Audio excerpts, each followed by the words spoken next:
pendant 6 ans, j'ai payé ses études de médecine. Quand il a été diplômé, il a voulu divorcer. Ta simplicité me dégoûte. Tu n'es plus digne de moi. Lors de l'audience de divorce, j'ai remis une enveloppe au juge. Le juge a simplement regardé mon mari et a éclaté de rire. Je me souviens encore du moment où tout a changé. Le moment où 6 ans de sacrifice, d'épuisement et d'amour inconditionnel se sont résumés à une seule enveloppe dans une salle d'audience.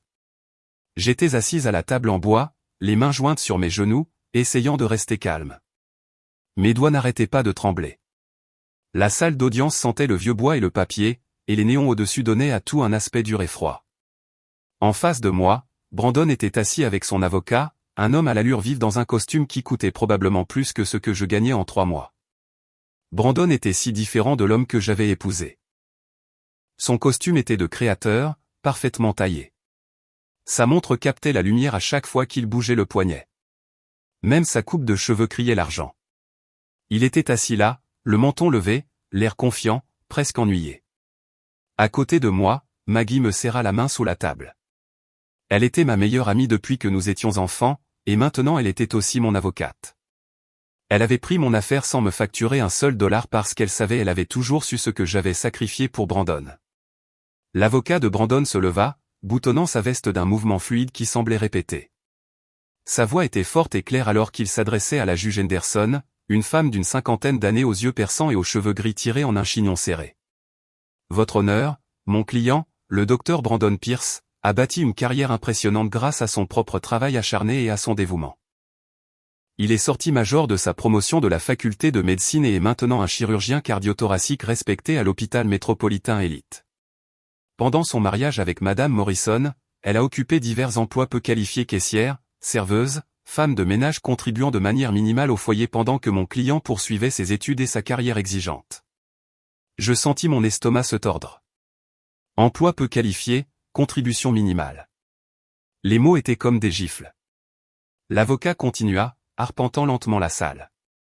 Madame Morrison, bien qu'assez agréable, n'a jamais poursuivi de développement de carrière significatif. Elle n'a aucun diplôme universitaire, aucune compétence spécialisée, aucun bien personnel significatif. Mon client demande que ce divorce soit réglé rapidement, Madame Morrison recevant une modeste pension alimentaire de 1 000 $ par mois pendant 2 ans. C'est plus que généreux, considérant qu'elle n'a fait aucun investissement financier direct dans l'éducation ou l'avancement de carrière du Dr Pierce. Aucun investissement financier direct. Je me mordis l'intérieur de la joue pour ne pas pleurer. Comment osait-il? Comment osaient-ils tous les deux? Je jetai un coup d'œil à Brandon. Il hochait la tête en accord avec les paroles de son avocat, la même expression froide sur le visage. C'était l'homme qui me serrait dans ses bras quand je rentrais à 2 heures du matin, si fatigué que je tenais à peine debout. L'homme qui embrassait mes mains rugueuses et me promettait qu'un jour il prendrait soin de moi comme je prenais soin de lui. De plus, dit l'avocat en sortant des papiers, le docteur Pierce a généreusement offert de permettre à Madame Morrison de conserver ses effets personnels et son véhicule, une Honda Civic 2015. Il ne lui demande rien car elle n'a rien de valeur à offrir. Il souhaite simplement aller de l'avant avec sa vie. Rien de valeur à offrir. Quelque chose s'est brisé en moi quand j'ai entendu ces mots. 6 ans. 6 ans de ma vie, de ma jeunesse, de mes rêves. Rien de valeur. Je levai les yeux vers Maggie. Elle fixait l'avocat de Brandon avec une expression qui aurait été effrayante si je ne la connaissais pas si bien. Elle était en colère, vraiment en colère. Quand l'avocat de Brandon s'assit enfin, l'air satisfait de lui, Maggie se leva. Votre honneur, dit-elle, sa voix stable et forte. Si je peux présenter des preuves qui contredisent directement tout ce que nous venons d'entendre. La juge Henderson hocha la tête. Veuillez procéder. Maggie se tourna vers moi et me fit un petit signe de tête. C'était le moment. Le moment pour lequel nous nous étions préparés. Mes mains tremblaient alors que je me penchais vers le sac à mes pieds. L'enveloppe Kraft semblait lourde, comme si elle contenait le poids de 6 années. Je me levai, les jambes faibles, et me dirigeai vers le banc du juge. La salle d'audience était complètement silencieuse, à l'exception de mes pas. Je sentais les yeux de Brandon sur moi, se demandant probablement ce que je faisais. Je sentais que tout le monde me regardait. Quand j'arrivai devant la juge Henderson, je lui tendis l'enveloppe. Elle la prit d'un signe de tête professionnel, et je retournai à ma place, mon cœur battant si fort que je pensais que tout le monde pouvait l'entendre. La juge Henderson ouvrit l'enveloppe et sortit les documents à l'intérieur. Il y avait plusieurs pages, et je regardais ses yeux les parcourir. Au début, son expression était neutre, professionnelle. Puis quelque chose changea. Ses sourcils se haussèrent. Elle tourna la page et ses yeux s'écarquillèrent légèrement. Elle leva les yeux vers Brandon, puis les rabaissa sur les papiers. Elle lut davantage et soudain, ses lèvres se pressèrent comme si elle essayait de ne pas sourire. Elle tourna à la dernière page, la lut entièrement, et puis quelque chose d'incroyable se produisit. La juge Henderson se mit à rire. Pas un petit rire poli, pas un gloussement discret. Elle éclata de rire, un vrai rire sincère qui résonna dans la salle d'audience silencieuse. Elle mit sa main sur sa bouche, essayant de se contenir, mais ses épaules tremblaient. Elle regarda à nouveau Brandon, ce qui la fit rire encore plus fort. Je n'avais jamais rien vu de tel. Personne d'autre non plus, apparemment. L'expression confiante de Brandon s'effondra. Il se pencha en avant, confus. Son avocat semblait surpris, se tournant pour murmurer d'urgence à Brandon. Dans la galerie derrière nous, je pouvais voir Veronica Ashford, la nouvelle petite amie de Brandon, héritière d'une société pharmaceutique, s'agiter mal à l'aise sur son siège. Son visage parfaitement maquillé montrait de la confusion et de l'inquiétude. La juge Henderson essuya des larmes de ses yeux, souriant toujours largement. Elle regarda directement Brandon, et son expression passa de l'amusement à quelque chose de plus dur, de plus froid. « Monsieur Pierce », dit-elle, et sa voix avait maintenant une certaine âpreté. En 20 ans de présidence au tribunal de la famille, je n'ai jamais, et je dis bien jamais, vu un cas aussi flagrant d'eux. Elle marqua une pause, regardant à nouveau les papiers, puis le regardant lui. Eh bien, nous entrerons dans les détails dans un instant. Mais je dois dire que votre audace est vraiment remarquable. Le visage de Brandon devint pâle. Son avocat lui chuchotait frénétiquement. Je pouvais voir Brandon secouer la tête, l'air confus et en colère. Il n'avait aucune idée de ce qu'il y avait dans cette enveloppe. Aucune idée des preuves que Maggie et moi avions passé des semaines à rassembler. Mais moi, je savais. Et assise là, à regarder sa confiance se dissoudre, je ressentis quelque chose que je n'avais pas ressenti depuis des années, je me sentis puissante. La juge Henderson posa les papiers, joignit les mains et regarda autour de la salle d'audience. Je pense que nous devons revoir certains faits de ce mariage, n'est-ce pas? Madame Morrison, revenons au début. Racontez-moi comment vous et le docteur Pierce vous êtes rencontrés et ce qui s'est passé pendant ces 6 années où il était à la faculté de médecine. Maggie se leva à côté de moi. Votre honneur, si je peux me permettre, j'aimerais retracer la chronologie pour le tribunal, en commençant il y a 8 ans.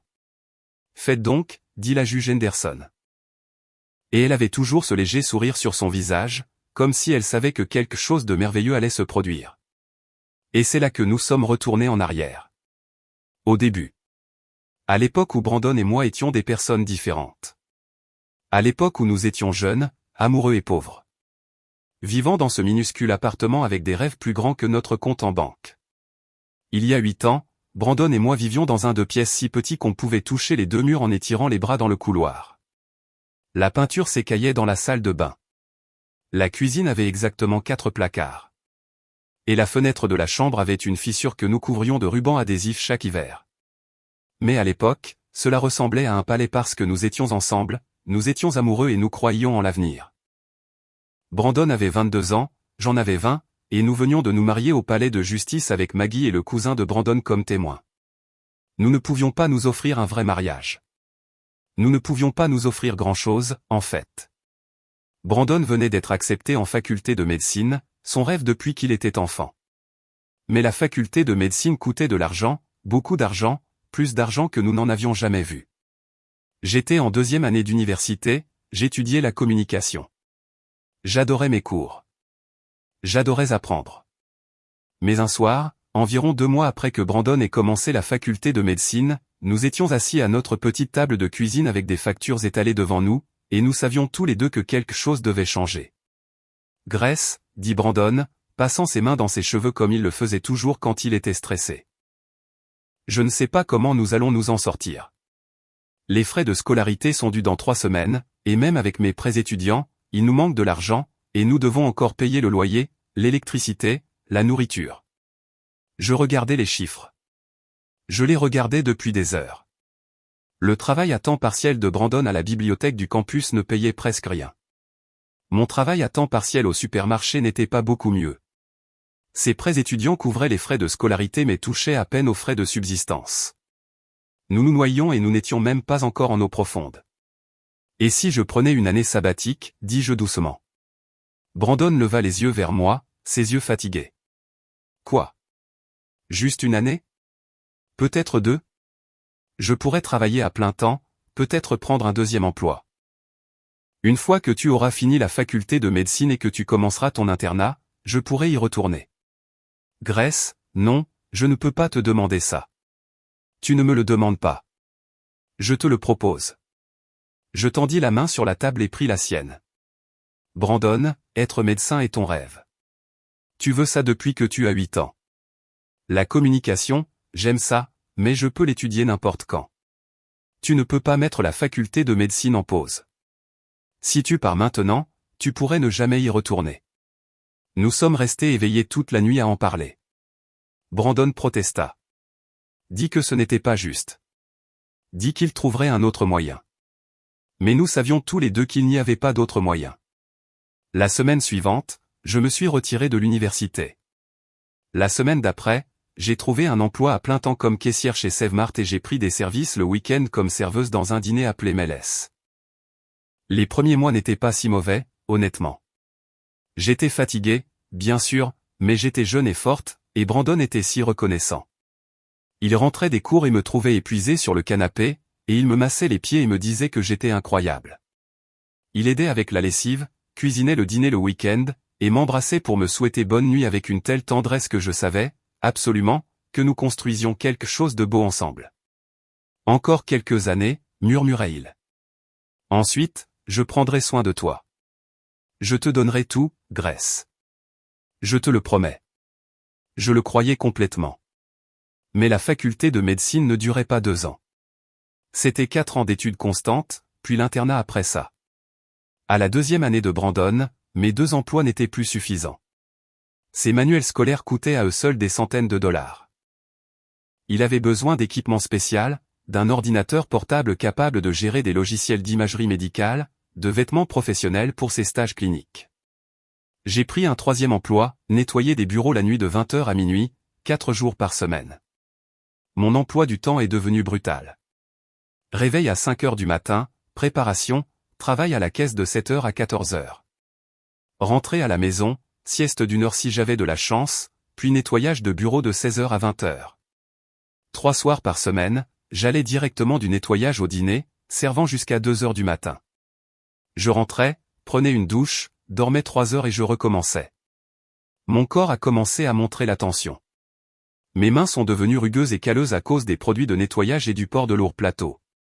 J'ai perdu du poids parce que j'étais trop fatigué pour manger correctement. Je prenais ce qui était rapide. Des crackers, des ramen bon marché, parfois juste du café.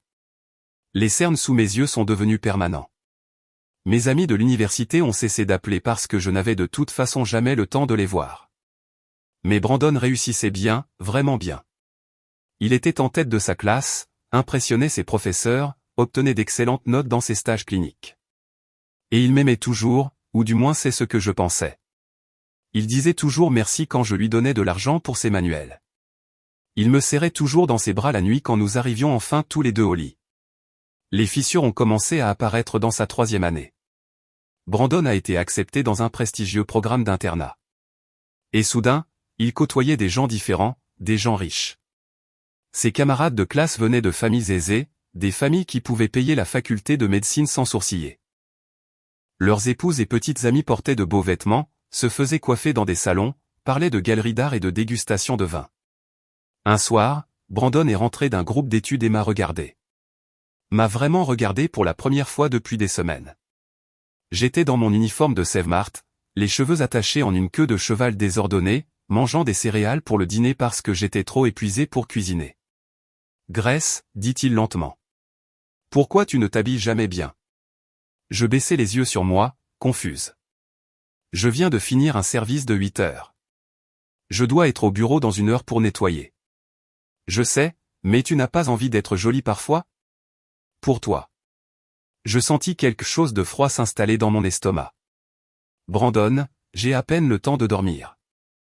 Quand est-ce que je m'habillerai et pour quoi faire? Pour récurer des toilettes? Il n'a rien dit d'autre ce soir-là, mais le commentaire m'est resté. J'ai commencé à remarquer d'autres petites choses. La façon dont il se détournait légèrement quand j'essayais de l'embrasser au revoir le matin, comme si mon gilet Sèvres le mettait dans l'embarras. La façon dont il a cessé de m'inviter aux événements de la faculté de médecine. La façon dont il suggérait que je devrais peut-être prendre mieux soin de moi. Pendant sa 4e année, les commentaires se sont aggravés. Il a commencé à me comparer à d'autres personnes sans même s'en rendre compte. La petite amie de Jérémy vient de lancer sa propre entreprise de conseil. Elle est vraiment impressionnante. Ou, as-tu vu ce que portait la femme du docteur Sanders à l'avant-première de la remise des diplômes? C'est le genre d'élégance qui se démarque vraiment. J'ai essayé. Mon Dieu, j'ai vraiment essayé. J'ai acheté du maquillage bon marché à la pharmacie et regardé des tutoriels YouTube à 3 heures du matin, essayant d'apprendre à avoir l'air élégante. J'ai économisé mes pourboires pendant 2 mois pour acheter une belle robe. J'ai emprunté des livres de la bibliothèque sur l'actualité pour pouvoir avoir des conversations intelligentes lorsque Brandon me permettait occasionnellement d'assister à ses réceptions. Mais je travaillais toujours 3 emplois. J'étais toujours épuisé et aucun maquillage bon marché ne pouvait cacher la fatigue profonde dans mes yeux. Le pire, c'est que Brandon a cessé de remarquer mes sacrifices. Il a cessé de dire merci quand je lui donnais de l'argent. Il a cessé d'aider dans l'appartement. Ses études étaient trop importantes, disait-il. Il a commencé à dormir dans la chambre d'amis parce que mon réveil pour mes services de 5 heures du matin le dérangeait. L'homme qui me massait les pieds fatigués les regardait à peine maintenant. Le jour de la remise des diplômes de Brandon est arrivé un samedi ensoleillé de mai. J'étais assise dans l'auditorium avec des centaines d'autres personnes, regardant les étudiants en médecine traverser la Seine en toge et mortier pour recevoir leur diplôme. Quand ils ont appelé le nom de Brandon, Dr Brandon Pierce, je me suis levé et j'ai applaudi plus fort que n'importe qui d'autre dans cette salle. Des larmes coulaient sur mon visage. 6 ans. 6 ans à me tuer au travail avaient mené à ce moment. Après la cérémonie, il y a eu une réception dans la cour. J'avais dépensé l'équivalent de 2 semaines de pourboire pour une simple robe bleu marine et une paire de talons bas d'un magasin discount. J'avais fait mes cheveux et mon maquillage avec soin ce matin-là en utilisant des tutoriels que j'avais mémorisés. Je voulais être jolie pour Brandon. Je voulais qu'il soit fier de moi comme j'étais fier de lui. J'ai trouvé Brandon entouré de ses camarades de classe et de leur famille. Tout le monde riait, prenait des photos, célébrait. Je me suis approché et j'ai doucement touché son bras. « Félicitations, Dr Pierce, dis-je en lui souriant. Il se tourna et, juste une seconde, à peine un instant, je vis quelque chose dans ses yeux. Pas du bonheur ou de l'amour, autre chose, quelque chose qui ressemblait presque à de l'embarras. Grace. Salut, dit-il, sa voix plate. Il ne m'a pas serré dans ses bras, ne m'a pas embrassé, il s'est juste retourné vers sa conversation. Tout le monde, voici ma femme, Grace. Une grande femme élégante en tailleur crème me tendit la main. Ses ongles étaient parfaitement manucurés, peints d'un rose tendre. Véronica Ashford, dit-elle, son sourire éclatant et froid. Je travaille dans l'administration de l'hôpital métropolitain Elite. Nous essayons de recruter Brandon depuis des mois. Oh, dis-je en lui serrant la main. Mes propres ongles étaient nus et courts, la peau autour rugueuse à cause des produits de nettoyage. C'est merveilleux. Brandon est incroyablement talentueux, continua Véronica, ne me regardant pas vraiment, mais regardant Brandon. Nous avons besoin de chirurgiens brillants comme lui. Le salaire que nous offrons est extrêmement compétitif. Un autre camarade de classe, un gars nommé Thomas, rejoignit la conversation avec sa femme, une femme dans une robe de créateur que j'avais entendu plus tôt parler de leur récent voyage à Paris. Pierce, tu es paré pour la vie, mec. Salaire d'élite plus la réputation. Tu seras inarrêtable. La femme de Thomas me sourit, un sourire qui n'atteignit pas tout à fait ses yeux. Et vous devez être si soulagé, Grace. Brandon nous a dit que vous aviez travaillé pendant qu'il était à l'école. Dans la vente, n'est-ce pas? Vous devez être épuisé. La façon dont elle a dit « la vente » donnait l'impression que c'était quelque chose de sale. J'ai eu plusieurs emplois, dis-je doucement. Tout ce qui était nécessaire. Comme c'est charmant, dit-elle, et elle se retourna vers Véronica pour discuter d'un restaurant dont je n'avais jamais entendu parler. Je suis resté là pendant encore 20 minutes, invisible dans ma robe discount, pendant que Brandon parlait et riait avec des gens qui appartenaient à un monde où je ne pouvais pas entrer. Finalement, j'ai de nouveau touché son bras. Brandon, je vais rentrer. J'ai un service au dîner ce soir. Il fronça les sourcils. Ce soir? C'est le jour de ma remise de diplôme. Je sais. Je suis désolé, mais je n'ai trouvé personne pour me remplacer et nous avons besoin d'argent. Nous avons besoin d'argent, répéta-t-il, mais son ton était étrange. Grace, je suis sur le point de commencer à gagner un salaire à 6 chiffres. As-tu vraiment besoin de continuer à être serveuse? Je le fixais. 6 ans de 3 emplois, 6 ans de 4 heures de sommeil, 6 ans à tout sacrifier, et il me demandait si j'avais vraiment besoin de travailler. Oui, dis-je, gardant ma voix stable. Jusqu'à ce que ton premier chèque de paie soit encaissé et que nous sachions que nous sommes stables. Oui, j'ai besoin de travailler. Il soupira comme si j'étais difficile. Très bien. Je serai probablement de retard de toute façon. Véronica a invité une bande d'entre nous à un dîner de célébration. Véronica t'a invité. Nous. Un groupe d'entre nous. Pour le réseautage, Grace. C'est important pour ma carrière. Je suis rentré seul à la maison et j'ai mis mon uniforme de dîner. Ce soir-là, j'ai servi du café et des hamburgers à des gens qui laissaient peu de pourboire. Et j'ai pensé à Brandon dans un restaurant cher avec Véronica Ashford, parlant de choses que je ne pouvais pas comprendre. 3 semaines plus tard, Brandon a obtenu le poste à l'hôpital métropolitain Elite. Son salaire de départ était de 200 000 $ par an. Quand il me l'a dit, j'ai pleuré de soulagement. Enfin, je pouvais quitter au moins un emploi, peut-être 2. Peut-être que je pourrais retourner à l'école et finir mon diplôme. Mais Brandon avait d'autres projets. Il est rentré un soir avec des brochures d'appartements de luxe. Nous devons déménager, dit-il en les étalant sur notre table de cuisine rayée. Cet endroit n'est pas approprié pour quelqu'un dans ma position. Mes collègues vivent tous dans le quartier de la Rivière. C'est là que nous devrions être. J'ai regardé les brochures. Le loyer de l'appartement le moins cher était de 4 000 $ par mois, plus que ce que je gagnais en 3 mois avec tous mes emplois réunis. Brandon, c'est si cher. Peut-être que nous pourrions trouver quelque chose de bien mais de plus abordable. Alors je pourrais arrêter de travailler et retourner à l'école.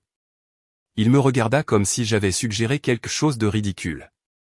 Grace, l'image compte dans mon domaine.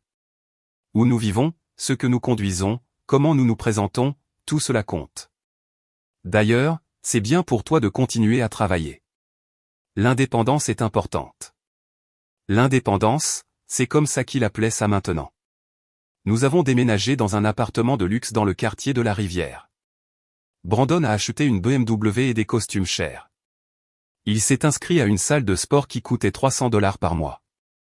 Il se faisait couper les cheveux dans un salon qui facturait plus que ce que je gagnais en une semaine de service. Et moi, j'ai continué à travailler à mes 2 emplois. J'avais quitté le travail de nettoyage, au moins, payant ma part de notre vie tout en regardant Brandon se transformer en quelqu'un que je reconnaissais à peine. Les commentaires sont devenus constants. Grace, pourquoi ne fais-tu rien avec tes cheveux? Grace, cette chemise est vraiment usée. Grace, peut-être que tu devrais lire les nouvelles plus souvent. Tu ne sais jamais ce qui se passe dans le monde. Grace, je ne peux pas t'emmener à la collecte de fonds de l'hôpital. Tu ne serais pas à ta place. Chaque critique était comme un coup de couteau. J'étais la même femme qui s'était tuée à la tâche pour lui. La même femme qui avait renoncé à son éducation, sa jeunesse, ses rêves. Mais maintenant, je n'étais plus assez bien. J'étais trop simple, trop ordinaire, trop peu sophistiqué. Le nom de Véronica revenait constamment. Véronica a organisé la vente aux enchères de charité. Véronica a dit la chose la plus drôle au déjeuner. Véronica passe ses étés dans les hantons.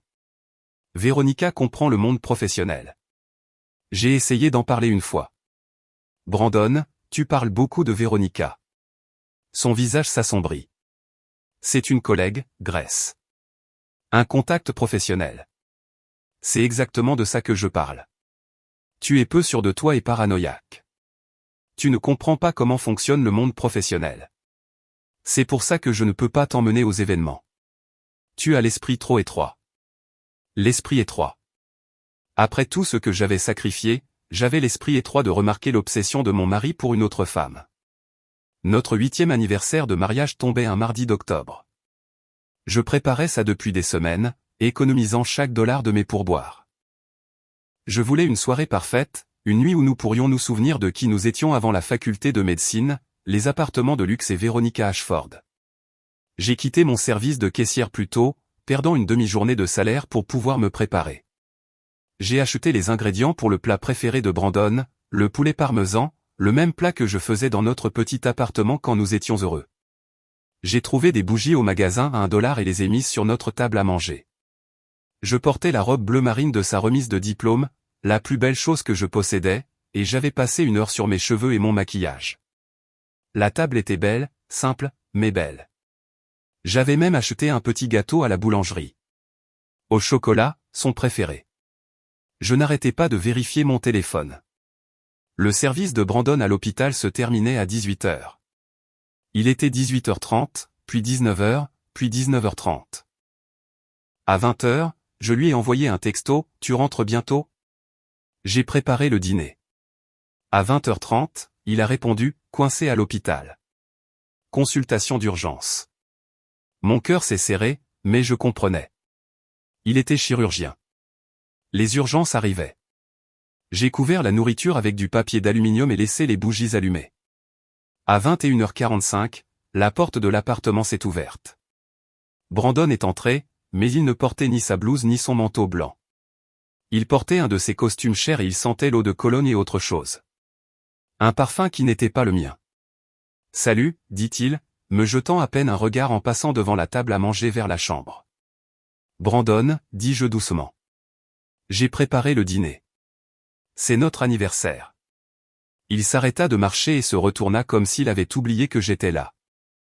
Ses yeux parcoururent la table, les bougies maintenant à moitié consumées, les plats couverts, le gâteau avec « Joyeux anniversaire » écrit en glaçage bleu. « Grace, je t'ai dit que j'étais coincé à l'hôpital. »« Tu portes un costume, dis-je. Pas une blouse. » Sa mâchoire se crispa.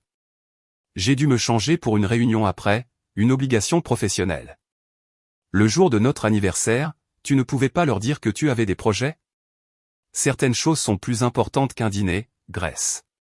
Plus importantes que notre anniversaire? Plus importantes que 8 ans de mariage? Je sentis quelque chose se fissurer dans ma poitrine. S'il te plaît, dis-je, ma voix à peine un murmure.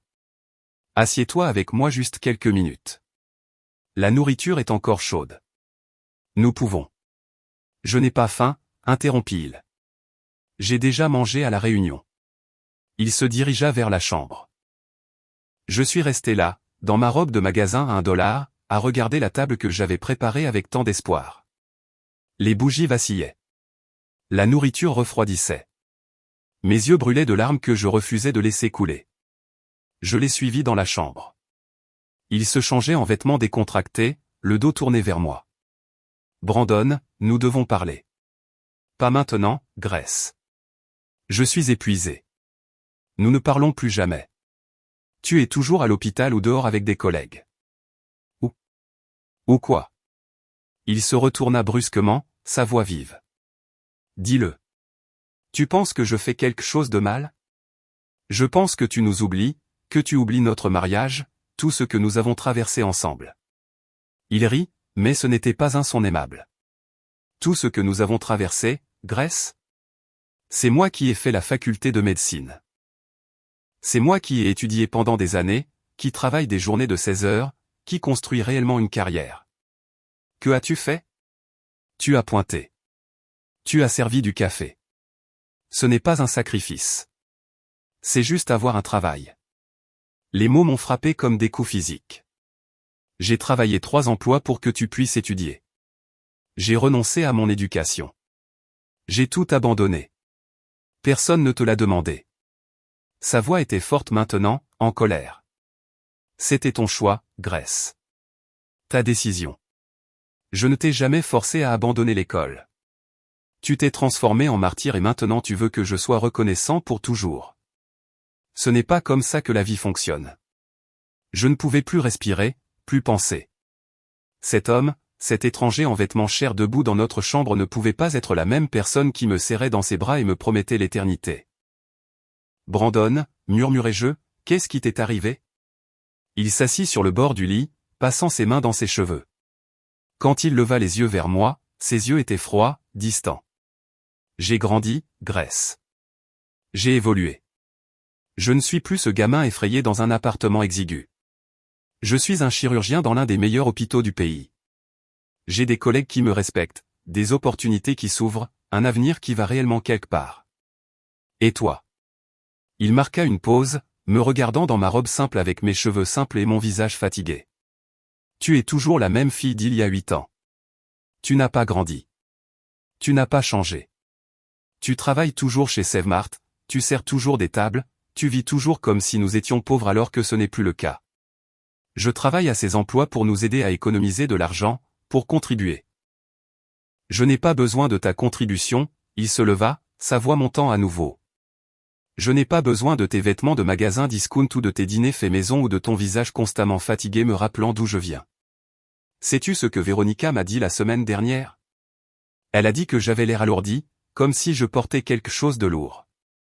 Et elle a raison. Je porte quelque chose de lourd, ce mariage. Toi. Véronica. Toujours Véronica.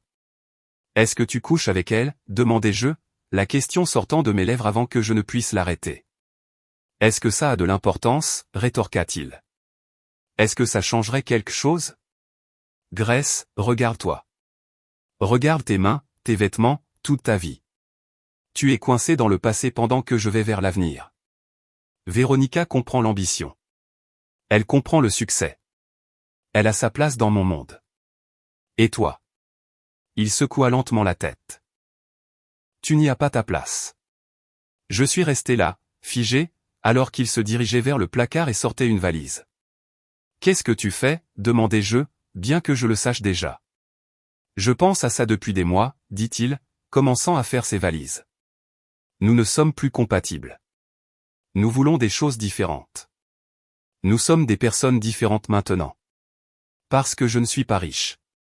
Parce que je ne suis pas assez sophistiqué pour tes nouveaux amis. Il arrêta de faire sa valise et me regarda directement. Parce que ta simplicité me dégoûte, Grace. Ta façon de penser, ta façon de t'habiller, ta façon de vivre, tout est si petit et limité et en dessous de ce que je mérite maintenant. Tu n'es pas digne de la vie que j'ai construite. Pas digne. Après 6 ans de sacrifice, après avoir tout abandonné, après l'avoir aimé de tout mon cœur, je n'étais pas digne.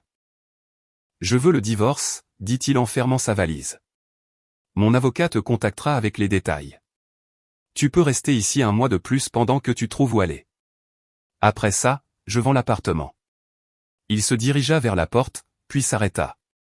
Pour ce que ça vaut, Grace, j'ai apprécié ce que tu as fait à l'époque. Mais c'était il y a longtemps, et la gratitude ne construit pas un avenir. Je suis désolé que tu ne puisses pas voir ça. Puis il est parti. Je suis resté seul dans notre chambre, entendant la porte d'entrée se fermer, entendant ses pas s'éloigner dans le couloir. Les bougies dans la salle à manger s'étaient éteintes. Le dîner d'anniversaire était intact, et 8 ans de ma vie venaient de franchir la porte, emportant mon cœur avec eux. Les jours qui ont suivi le départ de Brandon se sont fondus les uns dans les autres comme des aquarelles sous la pluie. J'allais au travail, rentrais à la maison, fixais les murs. Je n'ai pas pleuré au début. Je pense que j'étais trop choqué, trop vide. C'était comme si quelqu'un avait plongé la main dans ma poitrine et avait tout enlevé de ce qui me rendait humaine, ne laissant qu'une coquille vide qui savait comment scanner des produits d'épicerie et verser du café. L'avocat de Brandon a envoyé des papiers 2 semaines plus tard. Je me suis assise sur le canapé, notre canapé que j'avais aidé à payer, et j'ai lu les conditions. Je n'obtenais rien. Un minuscule règlement de $15 000 par générosité.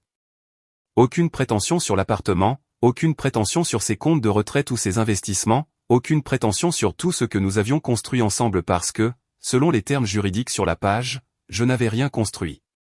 J'avais juste été là. La lettre de l'avocat utilisait des phrases comme « aucune contribution financière substantielle » et « manque de développement professionnel pendant le mariage » et « distribution équitable basée sur les biens individuels ». Chaque phrase était un couteau. Je me suis regardé dans le miroir de la salle de bain ce soir-là. J'avais 28 ans, mes jambes paraissaient plus. Mes mains étaient devenues définitivement rugueuses, la peau sèche et craquelée, peu importe la quantité de lotion que j'utilisais. Mes épaules étaient courbées par l'épuisement. Mes yeux avaient perdu leur lumière. J'avais donné les meilleures années de ma vie à un homme qui m'avait jeté comme un déchet. Pour la première fois depuis le départ de Brandon, je me suis complètement effondré.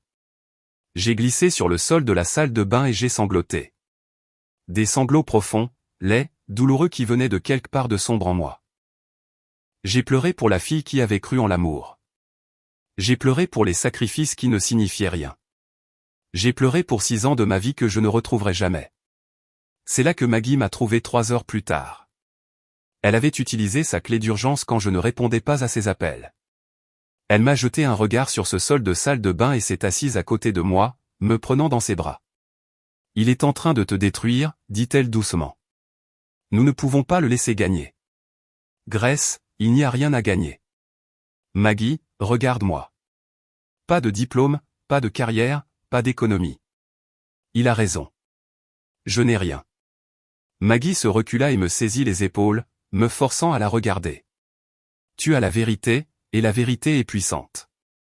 Au cours des 3 semaines suivantes, Maggie a travaillé comme si elle était possédée. Elle est devenue officiellement mon avocate, prenant mon cas sans me facturer un centime. Tu me rembourseras un jour, quand tu seras de nouveau sur pied, a-t-elle dit. Pour l'instant, nous avons du travail. Elle a demandé mes relevés bancaires des 8 dernières années.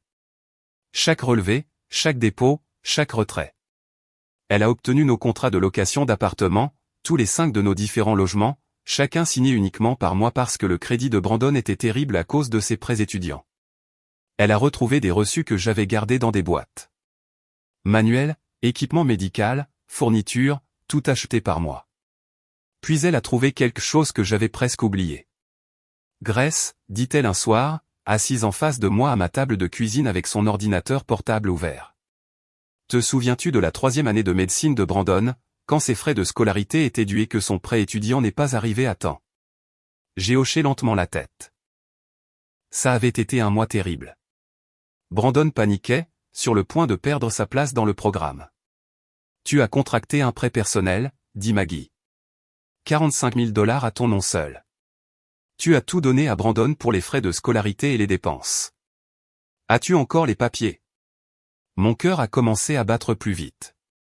Je crois. Dans le placard de rangement, peut-être. Nous avons fouillé dans les boîtes jusqu'à ce que nous le trouvions. Un contrat de prêt personnel de la First National Bank à mon nom. Et en dessous, un autre document, une reconnaissance de dette que Brandon avait signée, reconnaissant le prêt et promettant de me rembourser une fois qu'il aurait terminé son internat et trouvé un emploi. Maggie a brandi le papier, ses yeux brillants. Il a oublié ça, n'est-ce pas? Je pense que oui. C'était il y a 4 ans. Une fois qu'il a eu son poste à l'hôpital, il n'en a jamais parlé parce qu'il a oublié. Mais légalement, ce document est de l'or. Grace, cela prouve un investissement financier direct dans son éducation. Cela change tout. La semaine suivante, Maggie a construit notre dossier comme si elle construisait un bâtiment, pièce par pièce. Les documents de prêt, mes relevés bancaires montrant que j'ai payé 100% de nos frais de subsistance pendant 6 ans alors que Brandon ne contribuait en rien. Des témoignages de nos anciens propriétaires et voisins qui se souvenaient de moi travaillant constamment. Des messages textes d'il y a des années où Brandon me remerciait pour mes sacrifices et promettait de se racheter. Puis Maggie a assigné à comparaître les dossiers financiers de Brandon et nous avons trouvé quelque chose qui m'a retourné l'estomac. 3 mois avant que Brandon ne demande le divorce, il avait transféré 75 000 $ sur le compte professionnel de Veronica Ashford. La ligne de mémo disait « Investissement dans la start-up Ash Pharmaceuticals ».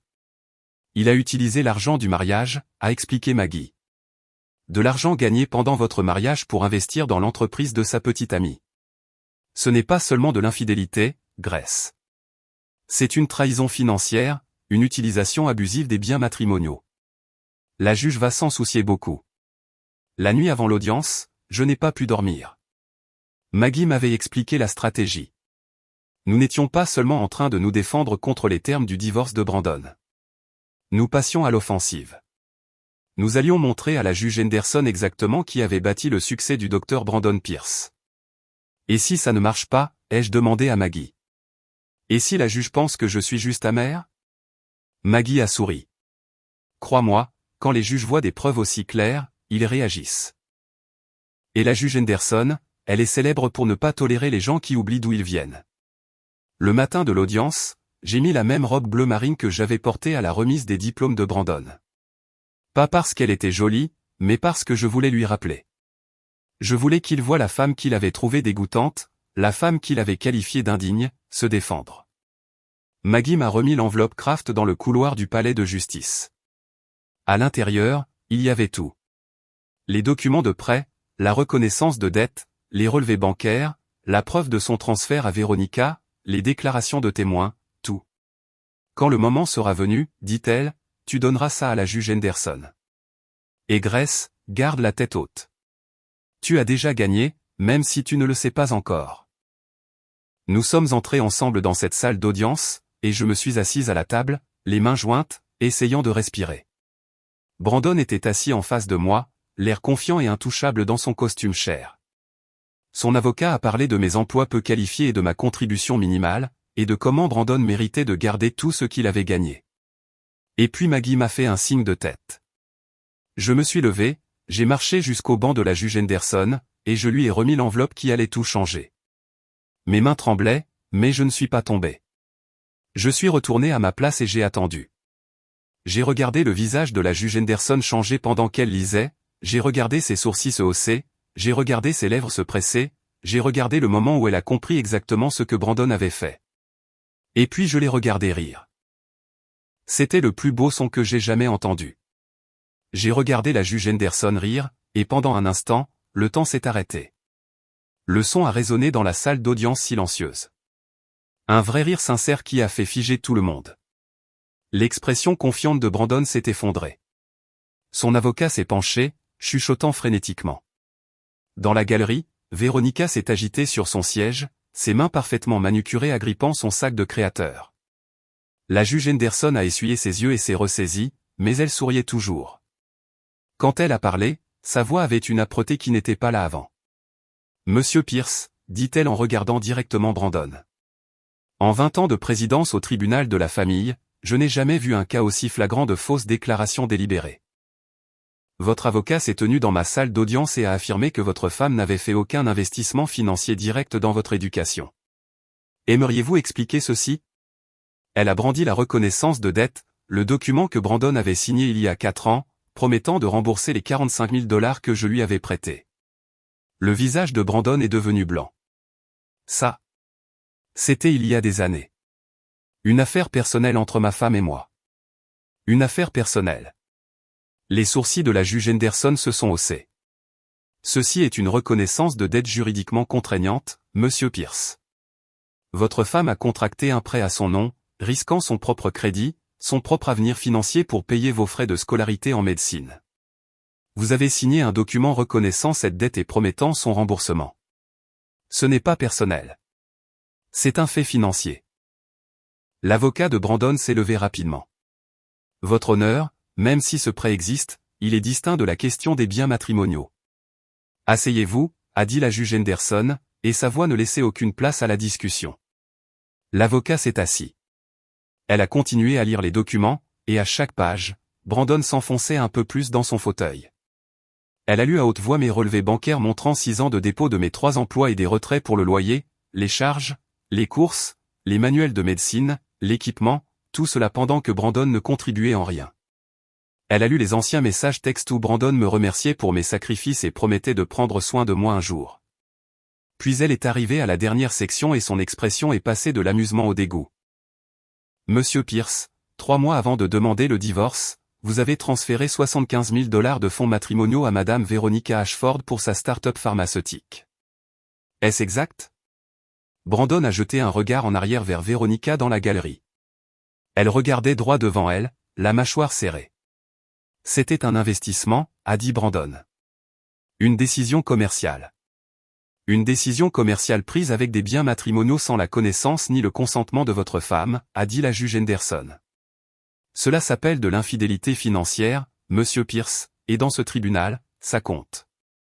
Elle a posé les papiers et a joint ses mains, regardant Brandon avec une expression que je n'oublierai jamais. Un pur mépris. Laissez-moi m'assurer que je comprends bien la situation, a-t-elle dit lentement. Votre femme a abandonné l'université pour vous soutenir. Elle a travaillé 3 emplois simultanément pendant 6 ans, payant 100% de vos frais de subsistance. Elle a contracté un prêt personnel de 45 000 $ pour couvrir vos frais de scolarité lorsque vos prêts étudiants ont échoué. Elle a sacrifié son éducation, sa santé, sa jeunesse, tout pour que vous puissiez devenir médecin. Et quand vous avez enfin réussi, quand vous aviez enfin de l'argent, un statut et un avenir, vous avez décidé qu'elle n'était plus digne de vous. Vous l'avez qualifiée de simple. Vous l'avez qualifiée de dégoûtante. Vous avez donné 75 000 $ de son argent à une autre femme. Et maintenant, vous vous tenez dans ma salle d'audience pour me demander de ne donner presque rien à votre femme. Elle a marqué une pause, laissant le silence remplir la pièce. Monsieur Pierce, votre arrogance est à couper le souffle. Brandon a ouvert la bouche pour répondre, mais la juge Henderson a levé la main. Voici ma décision. Premièrement, vous rembourserez le prêt de 45 000 $ plus 6 ans d'intérêts composés, soit un total de 63 000 $. Deuxièmement, Madame Morrison a droit à 50% de tous les biens matrimoniaux acquis pendant le mariage, y compris la moitié de la valeur de votre maison, la moitié de vos comptes de retraite et la moitié de vos investissements. Troisièmement, parce que Madame Morrison a sacrifié son éducation et son potentiel de revenus pour soutenir votre carrière, elle se voit accorder une pension alimentaire compensatoire de 4 000 $ par mois pendant 6 ans, l'équivalent de ce qu'elle aurait pu gagner avec le diplôme universitaire qu'elle a abandonné pour vous. Quatrièmement, les 75 000 $ que vous avez transférés à Mademoiselle Ashford doivent être restitués au patrimoine conjugal et divisés à parts égales. Elle a regardé Brandon une dernière fois. D'après mes calculs, votre femme repart avec environ 450 000 $ plus un soutien continu. Vous, Monsieur Pierce, repartez avec une leçon que j'espère que vous retiendrez. Le succès bâti sur le sacrifice de quelqu'un d'autre ne vous appartient pas uniquement. Vous lui devez tout, et vous ne lui avez rien donné. Ce tribunal corrige cela. Brandon a bondi de sa chaise. C'est de la folie. Elle n'était qu'une caissière. Elle n'a pas passé les examens. Elle n'a pas fait les opérations. Elle a rendu cela possible. La juge Henderson a frappé son marteau si fort que j'ai senti la vibration à travers la table. Chaque heure qu'elle a travaillé, chaque dollar qu'elle a gagné, chaque rêve qu'elle a abandonné. C'est ce qui a bâti votre carrière. Le fait que vous ne puissiez pas le voir prouve exactement pourquoi elle est mieux sans vous. La séance est levée. La salle d'audience a éclaté. L'avocat de Brandon parlait rapidement, mais Brandon n'écoutait pas. Il me fixait avec quelque chose que je n'avais jamais vu dans ses yeux auparavant. La peur. La peur d'un homme qui venait de perdre le contrôle de tout. Je me suis levé sur des jambes tremblantes, et Maggie m'a serré fort dans ses bras. Tu l'as fait, a-t-elle chuchoté. Tu l'as fait, Grace. À l'extérieur de la salle d'audience, j'ai entendu des voix s'élever. Brandon et Veronica se disputaient sur les marches. Tu m'as dit qu'elle n'était personne. La voix de Veronica était vive, furieuse. Tu as dit que ce serait simple, qu'elle partirait sans faire d'histoire. Maintenant, je dois rendre 75 000 $. Sais-tu quelle image ça donne à mon entreprise? Veronica, s'il te plaît. Nous pouvons arranger ça. Arrange ça toi-même. Je n'associe pas mon nom à ce désastre. Elle s'est retournée et s'est éloignée, ses talons claquant sur les marches de pierre. Brandon l'a appelée, mais elle n'a pas regardé en arrière. Son avocat s'est approché de lui, parlant à voix basse. Je ne pouvais pas entendre les mots, mais j'ai vu le visage de Brandon se décomposer encore plus, lui disant probablement qu'un appel coûterait plus cher que de simplement payer le jugement. Brandon est resté seul sur les marches du palais de justice, son costume cher ressemblant soudain à un déguisement. Le chirurgien confiant qui était entré dans cette salle d'audience une heure auparavant avait disparu. À sa place, il n'y avait qu'un homme qui avait oublié d'où il venait et qui avait tout perdu à cause de cela. 6 mois plus tard, j'étais assise dans une salle de classe universitaire pour la première fois en 8 ans. Je m'étais inscrite au programme d'administration des affaires du Community College, et j'adorais chaque minute. Mes notes du premier semestre sont revenues, que des A et une place sur la liste du doyen. J'avais remboursé toutes mes dettes. J'avais loué un petit mais confortable appartement dans un quartier calme. J'avais repris le poids que j'avais perdu pendant ces années épuisantes.